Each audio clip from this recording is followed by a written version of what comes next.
pessoal, eu sou o professor Macari e hoje nós vamos falar de história e história da França, a Revolução Francesa, 1789-1799.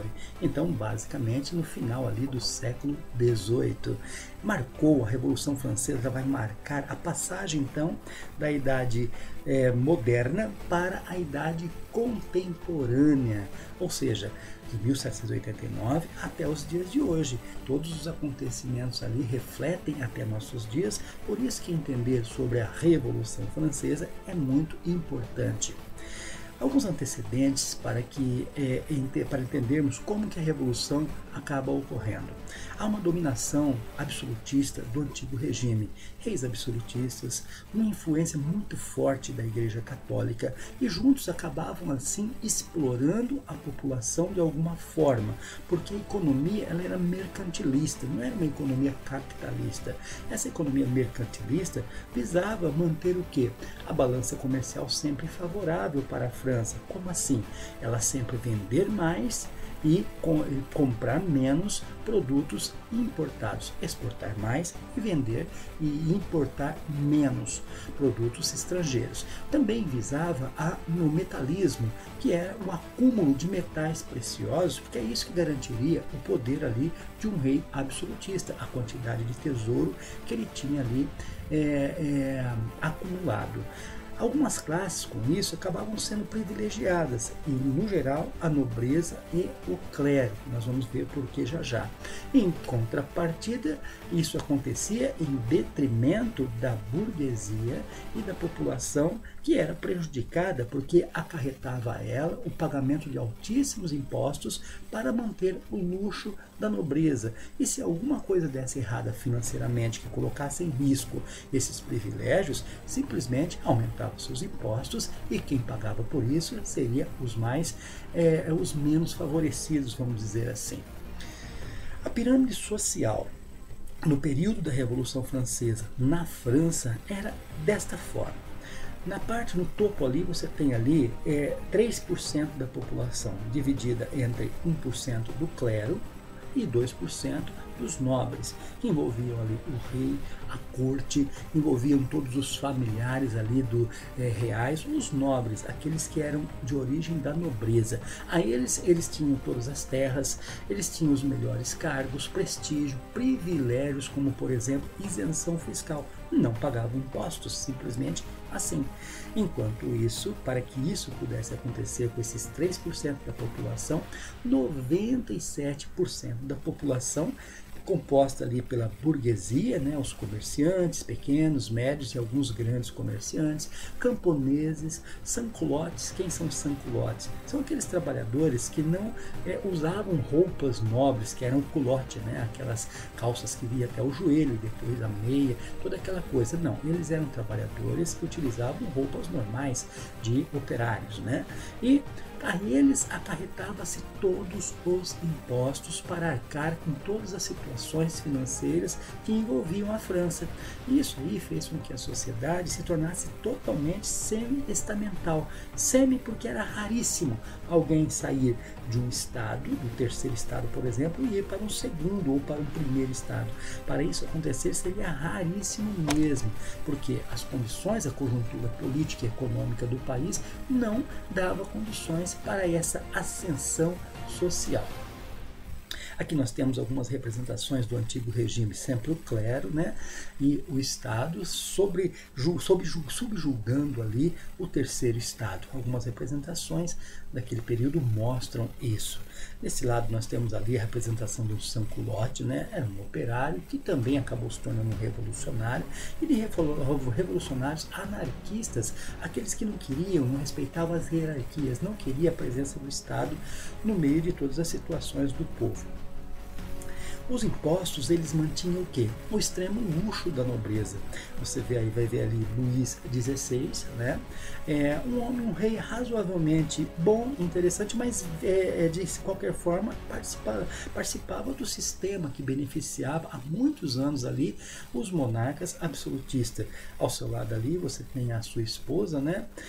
Muito luxuosa, sempre muito bem vestida, né? Então tudo isso aí era mantido com o dinheiro do terceiro estado. Olha só os jardins, os palácios com 300, 400 quartos, e não era um palácio só, eram inúmeros palácios por toda a França. Motivos para que acontecesse assim a Revolução. Primeiro, a França vivia em crise, pelo menos ali em 97% da população que pertencia ao terceiro Estado. Essa crise foi causada, uma das causas foi a Guerra dos 7 Anos. Se você voltar lá na matéria e lembrar da Revolução Americana, onde teve a Guerra dos 7 Anos, e Inglaterra e França guerrearam por territórios na América do Norte e vocês se lembram que a França perdeu a guerra. Embora a Inglaterra tivesse ficado também endividada mesmo com a vitória, ela aumentou então as taxas, as cobranças, né? As leis do chá, as leis do selo, todas aquelas leis lá para as colônias inglesas. Agora, o que ia fazer a França? A França passou a aumentar os impostos para o terceiro Estado. Mais uma vez, o terceiro Estado teria que arcar com os prejuízos causados por causa da guerra e da derrota da Guerra dos 7 Anos. Havia tratados internacionais, como é o caso aqui, a França vendia vinhos baratos, de certa forma, né? Vinhos franceses, enquanto ela tinha que comprar da Inglaterra tecidos para poder revender, para poder comercializar com outros mercados. Só que ela ganhava dinheiro com os tecidos, mas todo esse ganho precisava de fazer todos os gastos, de gastar com a França.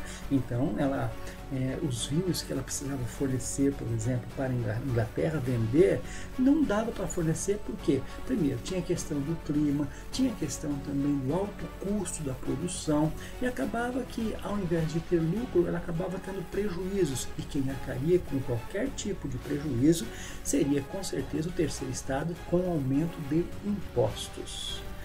Principais consequências que causaram a crise, isso antes da Revolução: o aumento da miséria da população, encarecimento de comida, de alimentos, sentimento nacional. A França queria se sentir uma nação potente, uma nação verdadeiramente próspera, mas isso não acontecia. Altíssimos impostos sempre pagos pelo terceiro Estado e a influência das ideias iluministas. Esse conjunto de fatores e as ideias iluministas do terceiro Estado foi muito forte, porque ela visava liberdade, igualdade e fraternidade. Que tipo de liberdade e igualdade estava tendo na França? Nenhuma, porque a nobreza simplesmente estava sempre numa posição de status, enquanto o terceiro Estado, os trabalhadores, não, eles arcavam com as consequências, né? A solução para a crise foram diversas. Uma delas foi reunir então os nobres.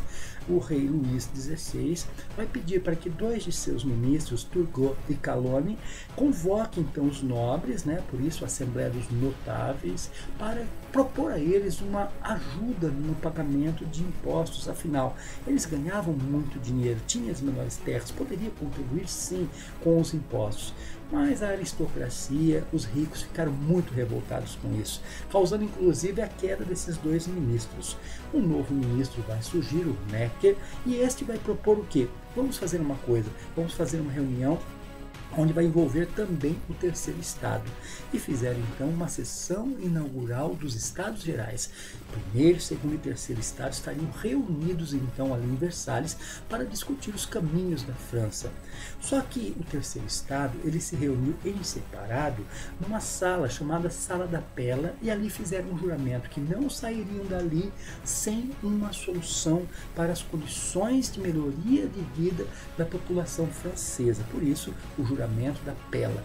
Pela, na verdade, era um tipo de esporte que eles praticavam, então, nesse lugar que era parecido com um certo ginásio, vamos dizer assim.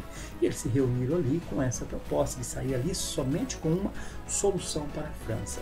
Então, a Assembleia dos Estados Gerais, envolvendo agora primeiro Estado, segundo Estado e terceiro Estado, que já fazia 175 anos que não se reuniam, porque todo ditame sempre vinha por parte da nobreza. Os votos eram por Estado. Então, o primeiro Estado tinha um voto, o segundo Estado tinha um voto e o terceiro Estado tinha um voto.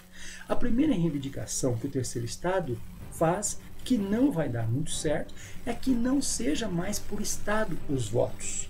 Porque senão, todas as vezes que o primeiro e segundo estado quiserem um privilégio, basta eles votarem a favor disso, que vai ser sempre 2 contra 1.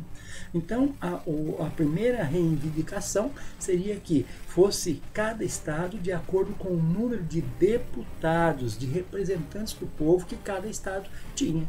Você tinha ali o primeiro estado com 291 representantes do clero, você tinha o segundo estado com 270 representantes do clero, e você tinha o terceiro estado com 578 representantes do clero.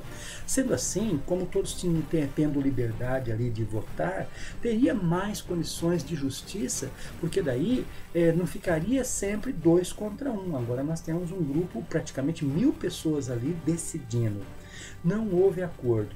O terceiro estado sai da Assembleia, reúne-se então lá na Sala da Pela, onde ela vai fazer o juramento de só sair de lá com uma constituição para limitar o poder absolutista dos reis, porque eles tinham apoio popular da rua e eles estavam todos sendo prejudicados por conta disso. Então, a primeira coisa que eles vão fazer é fazer um marco na Revolução. E nós temos como marca do início da Revolução a queda da Bastilha em 14 de julho de 1789. Começa a Revolução Francesa. Vale muito a pena lembrar o que era a Bastilha, né? Era uma prisão para presos políticos, aonde concentrava ali pessoas contrárias aos pensamentos absolutistas e acabavam sendo presos ali. Então era uma grande marca ali do absolutismo.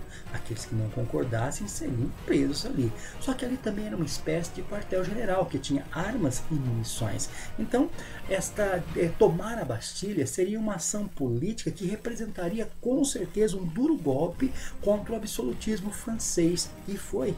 Porque ali eles vão tomar aquilo lá, vão pegar as armas, vão pegar as munições e libertar aqueles presos políticos, aqueles líderes que vão ali, de certa forma, também reger a revolução contra a monarquia francesa. Um mês depois da tomada da Bastilha, foi aprovada então a Declaração dos Direitos do Homem e do Cidadão, com princípios iluministas, isso aí feito pelo terceiro estado. Eles fizeram uma declaração dos direitos do homem e do cidadão, porque nem todos ali tinham direitos de cidadão, mas todos poderiam ter direitos humanos, no caso ali, né? Sempre com base na liberdade, na igualdade e na fraternidade. É a primeira vez que direitos humanos ali começa a ser discutida ali na Europa. A Assembleia Nacional de 1789 a 1791 tinha como no poder os girondinos. E nós vamos entender quem são esse grupo de girondinos. Já nós vamos falar sobre ele. Eles vão entrar primeiro no poder, eles vão assumir o poder da França, esse grupo de revoltosos que vai derrubar o poder monárquico e vai assumir o governo da França e vai estabelecer ideais iluministas, liberdade, igualdade e fraternidade, declaração de direitos dos homens e do homem e do cidadão, igualdade política e propriedade privada, todos poderiam ter essa seguridade, né? Mas o importante era o seguinte, que a proteção à propriedade privada não beneficiava muito o povo. O povo não tinha nem casa para morar, eles não tinham propriedades privadas. Então, de certa forma, isso aí beneficiava quem? Os grandes burgueses, a classe média do terceiro estado. Mas os mais pobres não eram beneficiados por conta disso. Mesmo assim, os girondinos, guarde bem esse nome, eles vão fazer o Código Civil do clero, separando o Estado da Igreja. Muitos do clero ali vão apoiar essa nova Constituição e outros não vão apoiar. Há uma criação da Constituição, né? Uma monarquia constitucional, uma lei para segurar o poder do rei. Não há um rompimento com o rei Luís XVI neste momento. Simplesmente o rei XVI vai continuar reinando sob as orientações, sob as diretrizes dos girondinos revolucionários do terceiro estado. Você vai ter a criação então de uma monarquia constitucional, divisão dos 3 poderes, o voto censitário continua, quem tinha mais dinheiro continuava votando e era proibido as greves, não poderia ter greves ali. Em 1791 a 1792, então houve uma curta monarquia. O rei Luís XVI, ele vai assumir ali então, né, de acordo com os ditames do terceiro estado, mas ele não queria isso, ele gostava mesmo do absolutismo. O que ele faz então? Ele ficou sujeito à Constituição, perdendo direitos, alguns privilégios, mesmo contra sua vontade, mas ainda continuava sendo rei. No entanto, essa monarquia foi muito curta, porque por conta disso, mesmo fazendo a vontade dos girondinos, na verdade o que ele queria era ganhar tempo para dar um golpe novamente e voltar ao poder e estabelecer novamente o absolutismo. Ele procurou restabelecer isso, incentivando a invasão de quem? De outros reis absolutistas, vizinhos ali da França, né, que pudesse apoiar a França, mas acontece que não houve esta vitória. Os revoltosos eram em número maior e eles simplesmente descobriram essa tentativa de golpe que o rei Luís XVI tentou dar, né, em forma de traição. O rei acaba fugindo para se reorganizar um novo ataque ofensivo, mas ele foi reconhecido nessa fuga aí e acabou sendo preso por traição. A liderança mais radical então dos revolucionários, que se chamava jacobinos, lembre-se, os primeiros são girondinos, esses segundos são jacobinos, são mais radicais, promoveu um massacre dos nobres suspeitos de traição, fato conhecido como massacre da nobreza, pondo fim definitivamente à monarquia absolutista da França. Tirados do poder, então, Luís XVI e sua família foram presos e mortos, né? Mais de 300.000 suspeitos que pertenciam à nobreza também foram presos. E olha só, em 1892, o exército revolucionário ele vai acabar vencendo os invasores que tentavam vir apoiar Luís XVI.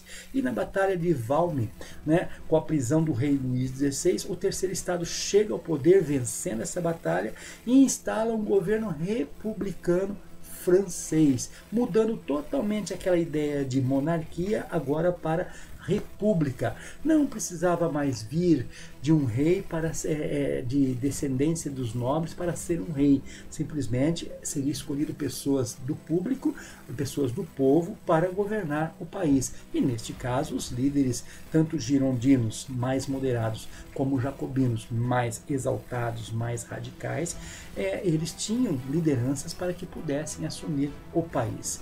É o fim da monarquia e a primeira República Francesa é estabelecida em 1792 e vai durar até 1794. Por que isso? Nesse período vai ter a era das convenções nacionais, isso é de 1791 até 1795. O terceiro estado vai assumir o poder agora com a ala mais radical. Aquele que apoiava, de certa forma, que tolerava o rei ainda no comando, eles vão ser tirados do poder e vai ser dado a um outro grupo mais radical no poder.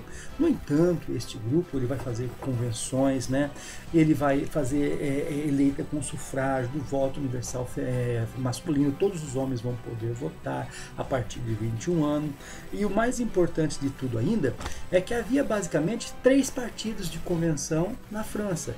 Os girondinos, que eram os mais ricos, os menos, a minoria, os que tinham mais influência política do terceiro estado. Tinha também o pessoal da Flornice, que era o famoso centrão, né, representado ali pela cor branca, né. Eles ora apoiava a direita, aqui no caso representada pelo azul, ora apoiava a esquerda, representada pelo vermelho. E tinha então os jacobinos.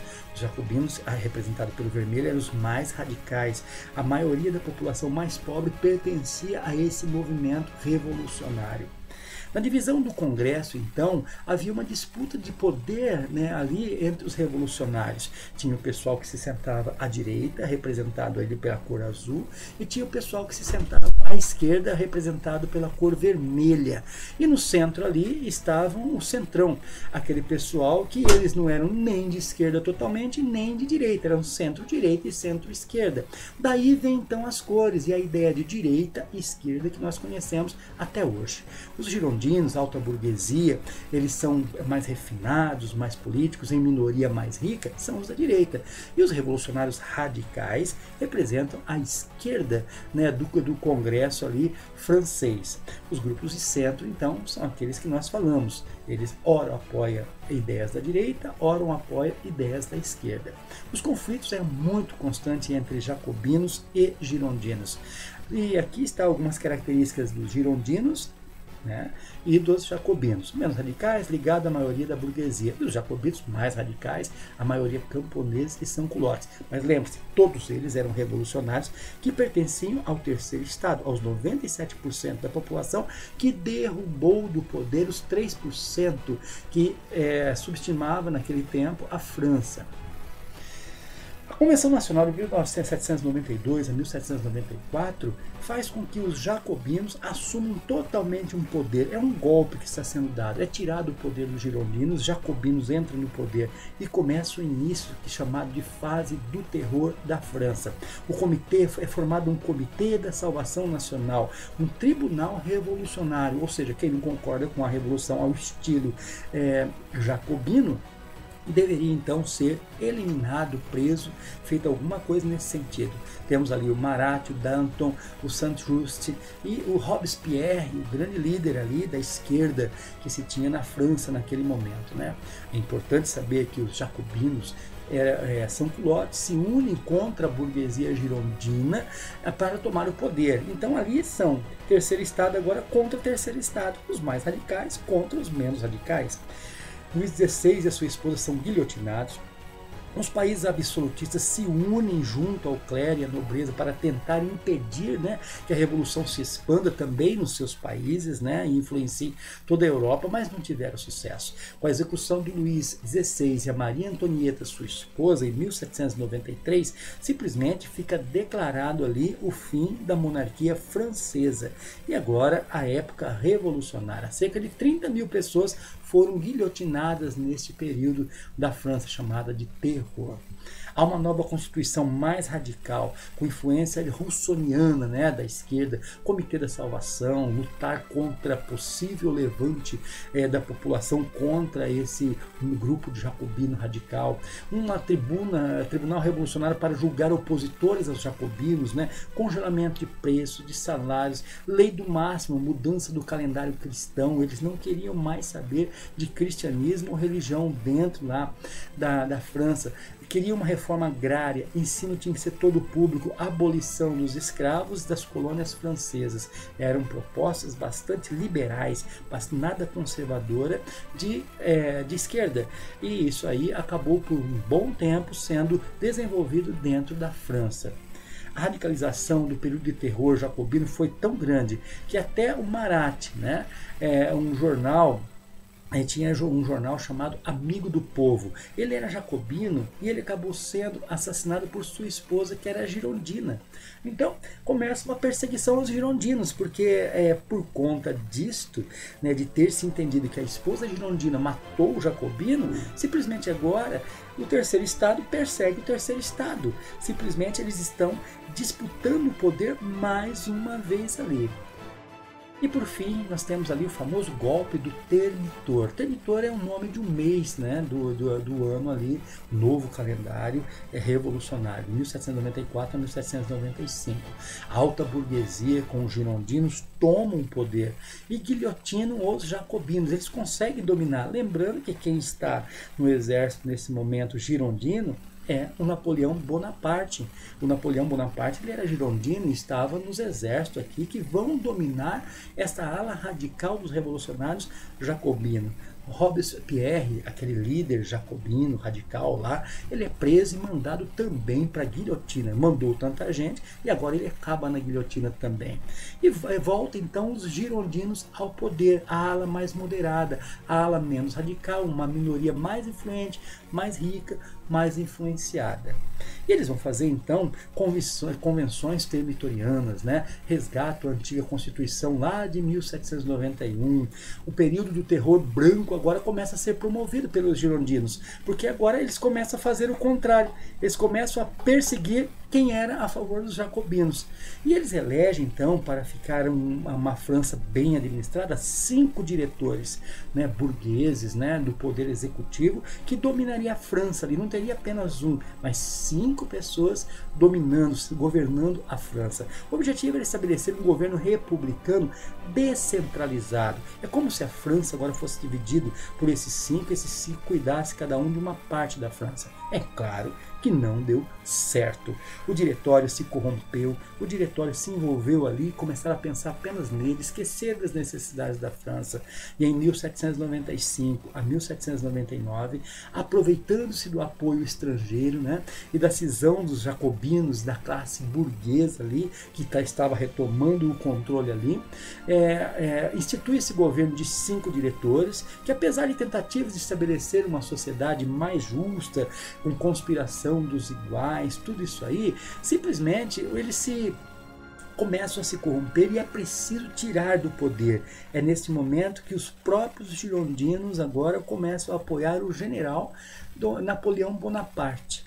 Napoleão então se encarrega de dar um golpe, mais um golpe ali de Estado, tirando do poder esses 5 diretores corruptos e assumindo o poder como cônsul. Foi o famoso golpe de 18 Brumário, né? Ou o golpe do 18 Brumário. Brumário ali também é um mês do calendário revolucionário. No dia 18 de Brumário, Napoleão Bonaparte, com seu exército, como general de exército, ele simplesmente dá voz ali de queda daqueles diretores e ele toma o poder ali. E a partir dali nós vamos começar o que nós chamamos de Era Napoleônica, que aí já é uma outra história, né? Com a corrupção do diretório, a alta burguesia escolhe Napoleão Bonaparte então para assumir o poder, extinguindo a monarquia absolutista que queria voltar ao poder de todo jeito. Alguns países vão unir-se para lutar contra a revolução, mas não vai adiantar nada. A vitória de Napoleão Bonaparte, com apoio girondino, executado pelo golpe de 18 Brumário, deu início ao que nós vamos chamar de período napoleônico, ou seja, o período que Napoleão entra no poder. É assim que começa a história de Napoleão Bonaparte. As principais, para fechar aqui, as principais consequências da Revolução Francesa para o mundo foi o quê? A crise do antigo regime e a ascensão da burguesia ao poder político. Os burgueses vão à política agora. Uma constituição liberal, modelo para todo mundo, né? Direitos naturais, liberdade política. Nós temos uma república um pouco mais democrática, uma economia de igualdade jurídica, ou seja, a lei serviria para todos. E esse impacto ele vai se dar em toda a Europa e com certeza na América, que vai a partir daí ter influência para as independências americanas, inclusive o Brasil, em 1822.